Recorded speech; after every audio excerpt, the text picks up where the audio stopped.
Nashville. For the first time, cocaine and meth have taken over heroin and opioids in illicit drug use involving fentanyl. That's according to a recent study. Thank you for joining us for News 2 at 4. I'm Mark Kelly. Now, some experts are calling it the fourth wave of the opioid epidemic, and it is here in Middle Tennessee. Let's go to News 2's Tori Gessner to explain. It's a deadly combination. Dr. Chapman Sledge sees firsthand at Cumberland Heights Treatment Center. It's become quite problematic. And more common. It's the mixture of stimulants with fentanyl. I was just sitting down with an 18-year-old kid who's using like 2 grams of fentanyl and 3 grams of methamphetamine every day. He's 18.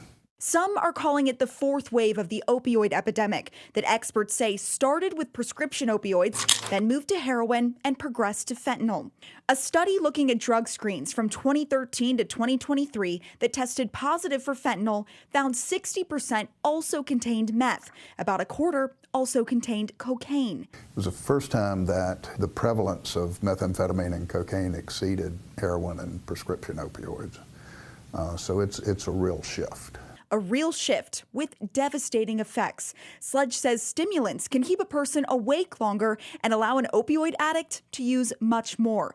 But the drug combination is nothing new. There's an old phenomenon known as speedballing, where they use a depressant and a stimulant to sort of overcome the effects of one drug in particular. Sledge says the mixture is becoming more common again. The concern, unlike naloxone with opioids, there's no overdose reversing drug for stimulants. There aren't any medications used to treat that addiction either. It makes the treatment more challenging, and actually, it takes the brain a lot longer to heal, because you're looking at multiple neurotransmitter systems that are involved with totally different results. Sledge says he's noticed an uptick in patients who are addicted to meth show symptoms of psychosis. He says some of those adverse effects on the brain can be permanent.